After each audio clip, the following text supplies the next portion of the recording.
अस्सलाम वालेकुम नाजरीन, प्रोग्राम दूसरा रुख में खुशामदीद। मैं हूं आपका मेज़बान नादिर गुरामानी। नाजरीन, इस वक्त तो आप सब ईद की तैयारियों में मसरूफ़ होंगे और ईद के बाद भी सबकी नज़रें हैं कि क्या होने जा रहा है। ख़ास तौर पर जो दो अहम इशूज़ हैं, एक तो 28वीं आईनी तरमीम और दूसरा अहम इशू जो कि बजट के हवाले से है। बजट के हवाले से इस वक्त भी जो ख़बरें सामने आ रही हैं या जो हुकूमत का मौक़िफ़ है कि वो कोशिश करेंगे कि आवाम को रिलीफ दिया जा सके, लेकिन अभी भी जो पेट्रोल की कीमतों के हवाले से या बाकी जो महंगाई है उस हवाले से भी हुकूमत का एक मौक़िफ़ ज़रूर सामने आ रहा है। बजट के हवाले से जो जमातें हैं, इत्तेहादी जमातें हों या फिर अपोजिशन जमातें, उनमें के अंदर भी मुशावरत का सिलसिला और मुशावरत का आगाज़ जो है वो हो चुका है। कमेटियाँ भी तश्कील दी जा चुकी हैं, लेकिन सबकी नज़रें अब इसी पे हैं कि ईद के बाद क्या होने जा रहा है और किस हद तक मुमकिन होगा कि हुकूमत आवाम को रिलीफ दे और ये बजट जो है आने वाला वो आवाम दोस्त हो। इसी के साथ साथ हाल ही में जो महंगाई है या जो पेट्रोल की कीमतों में इजाफा है उस हवाले से ये हकीकत है कि लोग जो है वो परेशान ज़रूर नज़र आ रहे हैं। लोगों के तासुरात क्या हैं, ईद की शॉपिंग हो या फिर ओवरऑल ख़रीदारी पे क्या असर पड़ा है, महंगाई के हवाले से वो क्या कहते हैं, पहले हम उनकी गुफ्तगू सुन लेते हैं और उसके बाद हम गुफ्तगू को आगे बढ़ाते हैं। समझो, ये जो हुकूमत इस टाइम टैक्सेस पे जोर दिया हुआ है ना, इसमें महंगाई में बहुत असर आवाम के ऊपर आ रहा है।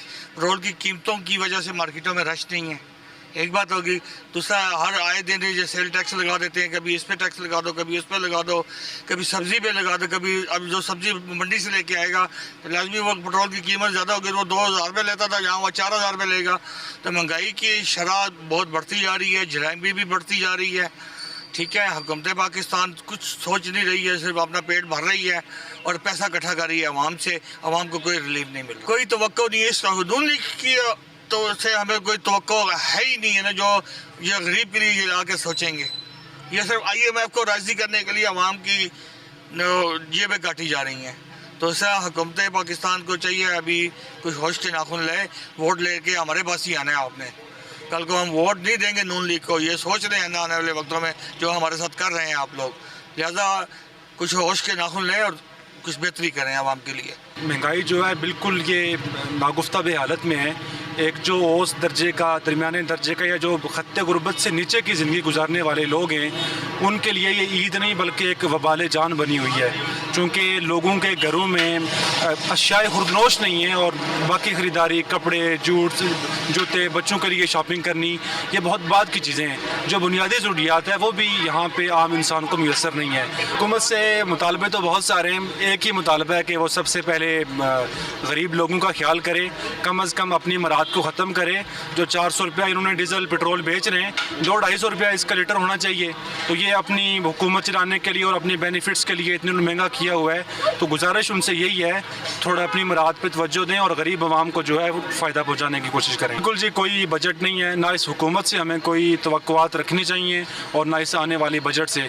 चूँकि ये हुकूमत जो है, ना ही तो ये फॉर्म 47 की हुकूमत है, तो इससे हम कैसी तवक्को कर सकते हैं। इनको जो चीज़ें लिखी हुई आएंगी तो वही ये बजट में पेश कर देंगे, तो इसलिए बजट से हमें कोई उम्मीदें नहीं है। बिल्कुल आवाम दोस्त बजट नहीं होगा, चूँकि जो आजकल ये बल्कि शुनीद भी है कि जो आजकल की चीज़ें चल रही हैं, ख़बरें चल रही हैं, उसके मुताबिक यही है कि जो बजट होगा इसमें बिल्कुल आवाम की रिलीफ के लिए और बेसिकली जो खत्ते गुर्बत की ज़िंदगी गुजारने वाले लोग हैं उनके रिलीफ में बिल्कुल भी कोई ऐसी चीज़ हमें देखने को नहीं मिलेगी। जैसा कि आप जानते हैं कि महंगाई तो पिछले काफ़ी 1 ईयर से इंक्रीज़ कर रही है, तो उसकी वजह से जैसे कि पेट्रोल की मसनूआत में इजाफ़ा हुआ है, तो ऑब्वियसली जितनी भी चीज़ें वो महंगी हुई हैं। तो जो middle class, lower middle class तबका है वो इसमें पिस गया है। फॉर एग्ज़ाम्पल शॉपिंग करते हुए लोगों को काफ़ी मुश्किलात का सामना करना पड़ रहा है, और जो लोग मतलब पहले ही इस चीज़ का फेस कर रहे थे वो अभी मतलब शॉपिंग नहीं कर रहे ईद के लिए, वो ईद की खुशियों में शरीक नहीं हो सकते। पूरी दुनिया में जो क्राइसिस आए हैं वो जंग की वजह से भी आए हैं, लेकिन अगर पाकिस्तान की बात देखी जाए तो हमारे शाह हर्शियाँ तो कंट्रोल नहीं हो सकती, क्योंकि जो हमारे जितने भी लीडर्स हैं वो इस पे सोच विचार करने का सोच ही नहीं रहे। नहीं, मुझे ऐसा नहीं लगता, क्योंकि देखा जाए अगर इकॉनमिक कंडीशंस को देखा जाए तो जो अगला बजट होगा वो इससे भी ज़्यादा आवाम के लिए इससे भी ज़्यादा बदतर हो। इन्होंने इतनी महंगाई कर दी है, लोग परेशान है, ये क्या करे। इतनी महंगाई है, दालें बेगी, सब्जी बेगी, आटा बेगी, चीनी बेगी। 80 साल से ये मुल्क को लूट रहे हैं। खुदा की खौफ खाए। मीटर घर का एक लगा लो, 1 लाख रुपया घर के मीटर की फीस। कह रहे बंद हो गए, आर्डर बंद हो गए। देखे गरीब के साथ ये कितनी ज्यादती करते हैं। कोई बजट से तो नहीं है। ये 80 साल से अपनी प्रॉपर्टी लंदन में बना रहे हैं, असासे बना रहे हैं। जी नाज़रीन, गुफ्तगू आपने सुनी। अब ये तासुरात और ये जो मौक़िफ़ या ओवरऑल जो लोगों के शिकायत हैं हुकूमत के हवाले से, या वो जो उम्मीद रखते हैं कि आने वाला बजट किस तरह होगा, वो गुफ्तगू आपने सुनी। हम यहाँ पर एक मुख्तसर सा ब्रेक लेंगे और ब्रेक के बाद बजट के ही मामले पर हम गुफ्तगू करेंगे और ये जानने की कोशिश करेंगे कि जो लोगों की तवक्कुआत हैं, जो अपोजिशन या इत्तेहादी जमातों की तवक्कुआत हैं, या जो हुकूमत कह रही है कि बजट में वो कोशिश करेंगे कि अवाम को रिलीफ दिया जा सके, वो किस हद तक मुमकिन होगा, उस पर हम गुफ्तगू करेंगे। डॉक्टर खाकान नजीब साहब ब्रेक के बाद हमें ज्वाइन करेंगे।